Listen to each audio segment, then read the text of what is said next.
Hi Michael, I appreciate you've been asked this in various different ways, but with Champions League qualification secured and the implication that that can have on recruitment through the summer, I just wonder now, how quickly is clarity needed and what clarity is needed on your own future at the place?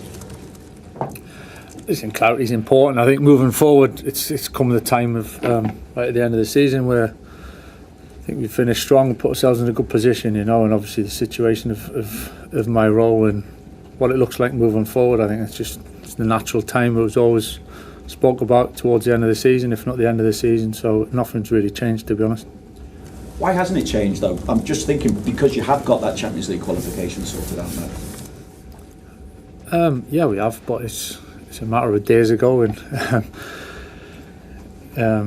we kind of got eyes on finishing the season strongly as well, so I understand the question, I understand the timing of it, but from my point of view right at this stage it's just putting the boys in a place to finish the season strongly, and then, as I've said all along, and I'm calm about it, it'll get sorted out when it's going to get sorted out. Some of it's out of my hands, so we'll see what happens. Do you have a view of what happens further down the line though? Because I'm thinking Jamie Carrick and Gary Neville were debating the other night who has the brighter future, and the point was raised that the squad now has to deal with playing games every 3 or 4 days. So what work do you feel is perhaps needed on the squad, or is it well equipped enough at the moment to deal with that jump in the schedule that they will face next season?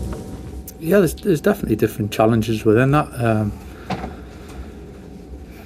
I think largely the boys are used to playing more games than we have done over a period of time, over a number of years, and I think this has been a little bit unique in many ways of not being in the cup competitions and extended period of no games and things, and we've had to adjust a little bit. So there's going to certainly be a change and a shift with it. I think that's just part of evolving the squad and growing the squad, and a little bit more experience, some younger players, more experience, and it'll be a natural step to take that one, and we'll as a club we'll face that and face it head on. Michael, you've spoken a lot, we've asked you a lot about the youth teams and the academy.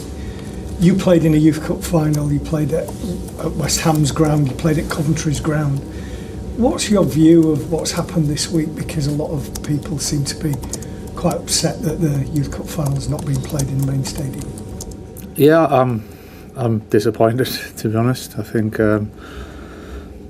getting to the Youth Cup final always, or seems to have always been, a thing where you play the main stadium, and it's such a showcase event for players of that age group, and so we're disappointed. I think I've had some amazing memories, some of my best memories in that competition of playing with your close mates, and it's a shame that it hasn't worked out for whatever reason. But listen, for the boys to go there, it's a fantastic game. It's a great opportunity. I'm sure the game itself will be good, and I'm looking forward to going and watching and supporting the boys. Just in terms of Saturday, Sunderland away, do you, whenever you go there, do you think about the Aguero day? Because clearly that was a momentous day in Premier League history, but it must have been a pretty painful one for you guys stood on the side of the pitch and then the Sunderland fans kind of cheering when you didn't win. Yeah, I can remember that. Yeah, I've not forgot it. I mean, what was that experience? That experience must be quite dispiriting in a way. Yeah, obviously it was a one-off kind of feeling, and it wasn't during the game. It wasn't until after the game. I was didn't really know exactly where the land was lying at that point. So it wasn't until we kind of walked towards the edge of the pitch and we had to deal with what was thrown at us. So it's in the past, but yeah, it definitely sticks in the memory. Michael, I'm just wondering how you keep the team mentally out. That might seem a silly question, but you've achieved your main objective. You could be forgiven for a lot of the players having half an eye on what's coming up in the summer. What is the messaging to the group?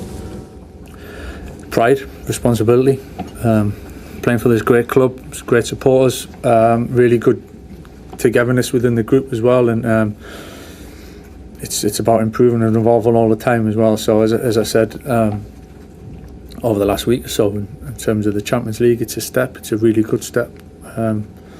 That's not the end. That's not the end at all. So we want to keep improving. We want to finish strong, and understanding there's a little bit of of a feeling of games to go, and it does get right to the end of it.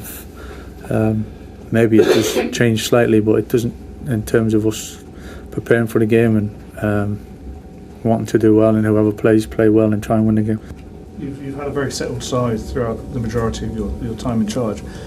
There's been some players around the periphery that I'm guessing have been very, very important squad members, but would you like to give them minutes, more opportunities before the end of the season to show that kind of support back to them?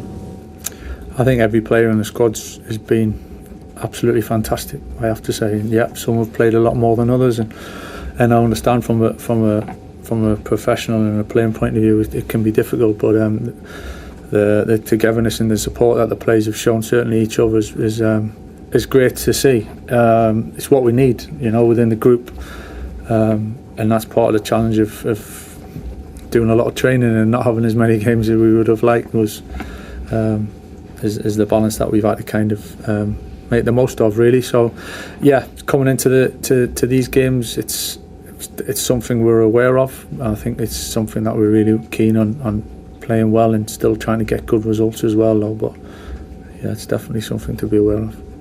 Stu? Michael, Sunderland, I guess, won't want a memorable season for them just to sort of peter out. So I just wonder what you expect from them this weekend. Got an awful lot to play for. I think it's very tight. I think is it to 6 to 12th maybe. It's really, really tight. 3-4 points. So I think they've got a lot to play for, and they've had a fantastic season. To not easy to come and get promoted and to stay in. To stay in the league first and foremost has proven difficult over recent times, but to be in the top half and to be within touching distance and getting in Europe as well is full credit to the season that they've had. Just one on the Youth Cup final that was mentioned there. It's going to be less than 1,000 United fans there. There was 67,000 last time we were in the Youth Cup final. It was a great experience for the players. Is that something that should be looked at again? Could be looked at again, or? Yeah, I was at that game.